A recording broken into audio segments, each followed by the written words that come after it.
नेपाल में हालात बिगड़ चुके हैं। फेसबुक, इंस्टाग्राम, यूट्यूब जैसे 26 सोशल मीडिया प्लेटफॉर्म पर बैन के बाद जेनजीज यानी 18 से 28 साल के युवा सड़कों पर उतर आए हैं। राजधानी काठमांडू समेत 7 बड़े शहरों में तोड़फोड़, आगजनी और हिंसा की घटनाएं हो रही है।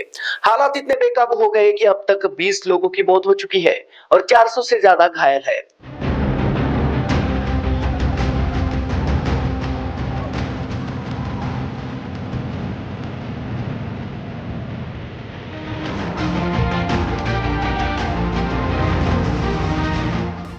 सरकार ने देश भर में कर्फ्यू लगा दिया है, सेना तैनात कर दी गई है और गृह मंत्री रमेश लेखक को अपने पद से इस्तीफा देना पड़ा है।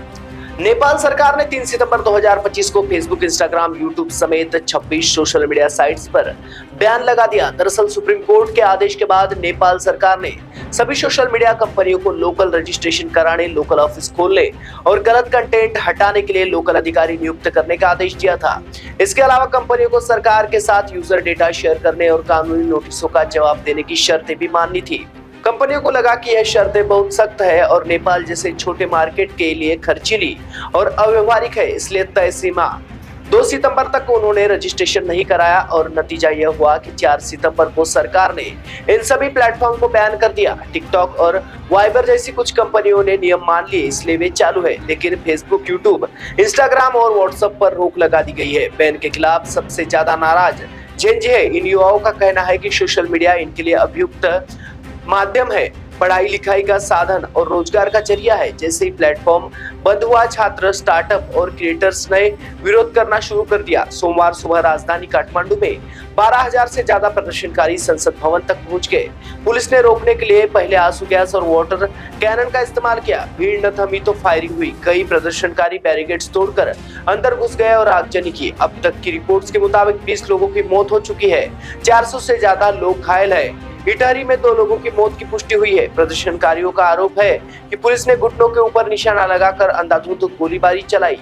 काठमांडू समेत 7 बड़े शहरों वीरगंज, भैरवा, पुटवल, पोखरा, इटहरी और दमक में कर्फ्यू सेना सड़कों पर उतर आई है। संसद, राष्ट्रपति भवन, उपराष्ट्रपति भवन और प्रधानमंत्री आवास के आसपास सुरक्षा घेरा मजबूत कर दिया गया है। हिंसा के बीच नेपाल के गृह मंत्री रमेश लेखक ने इस्तीफा दे दिया। उन्होंने कहा कि वे प्रदर्शनकारियों की मौत की नैतिक जिम्मेदारी लेते हैं। कैबिनेट ने उनका इस्तीफा स्वीकार भी कर लिया। दूसरी ओर प्रधानमंत्री केपी शर्मा ओली ने साफ कहा है कि बैन हटेगा नहीं, सरकार उपद्रवियों के आगे नहीं झुकेगी। लेकिन इस जवाब से राजनीतिक संकट गहरा गया है।